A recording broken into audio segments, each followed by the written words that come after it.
since we're talking anthology, what do you think about the upcoming announcement of Trick or Treat 2? Are you excited about that? Actually, very excited about that. I'm glad that the movie has now done well enough in someone's eyes to warrant doing a sequel.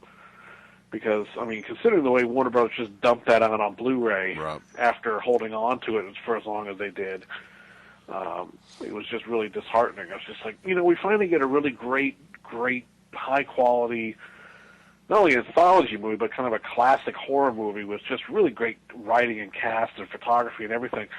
And they just like, just threw it out there. And I was really disappointed by that. But apparently it has continued to do... It's found an audience, and it's continued to sell a lot, especially around Halloween. So, and it's funny, I go to, the stores, and I love playing the crane machines for the stuffed animals, Right. And by God, around here, I was shocked. In around Halloween, they had plush Sams in goddamn crane machines from Trick or Treat. I was like, you gotta be kidding me. I think, though, Warner Brothers just made such a colossal fuck up with that. I mean, I couldn't believe it because you had their marketing campaign was already fucking done. You released the damn thing. They had the figure ready to go. I mean, it was weird. It was like they were all on board with it, and everyone was like, "Yeah, this could be really something special." And then they just went, "Oops," and it was like, "Oh, why'd you even?" Why did you do a licensed figure? Why did you go through all this trouble if you were just going to end up dumping it? And I don't know the politics behind it, but, maybe it was a hard sell, or maybe they just couldn't wrap their head around how to try to pitch this to audiences, but it was a real mistake. And it's not that I didn't like this particular movie, but I remember when we did the review for Splice, and I think Warner Brothers did that movie, right? That was their movie. I think so. And I remember just how fucking weird that scene was with the fucking whatever, the creature and the guy fucking or whatever.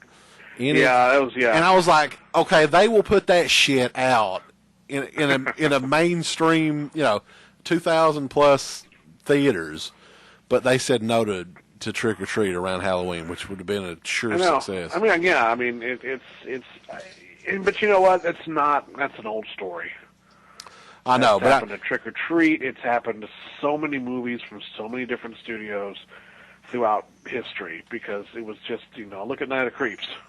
Right. Look at Monster Squad. It was just the films that just, what was the story when Night of the Creeps came out on Blu-ray and it didn't get a very good cover again.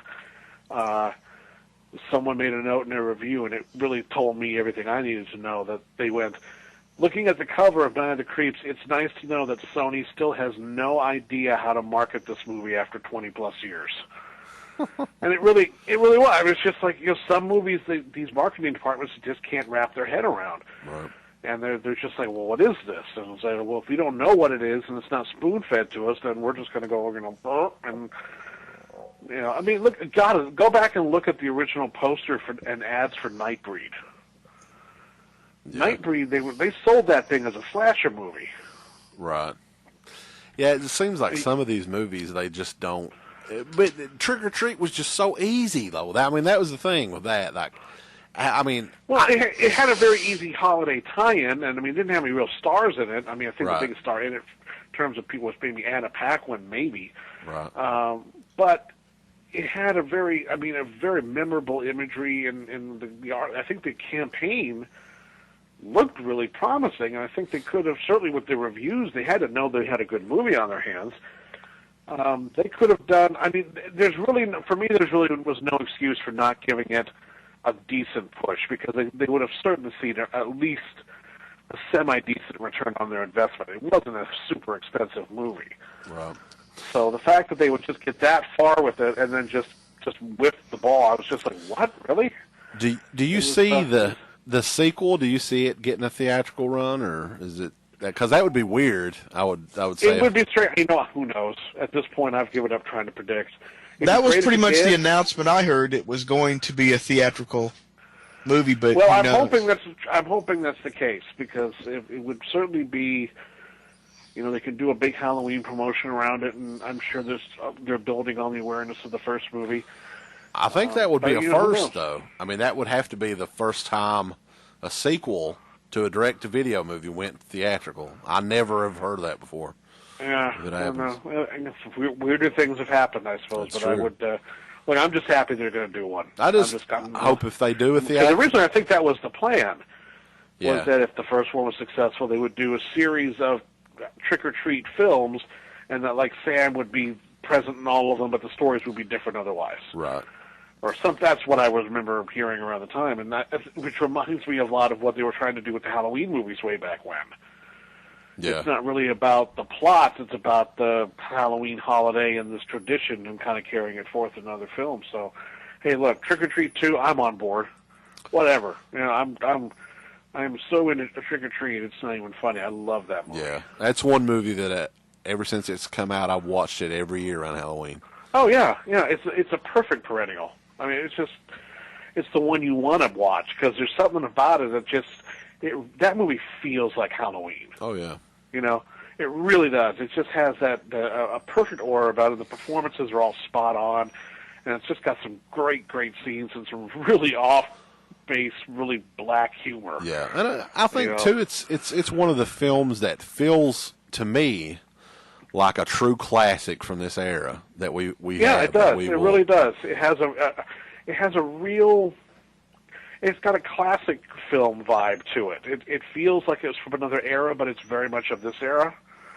And I really like that about it. It's a very traditional film in many regards, but it's not stodgy.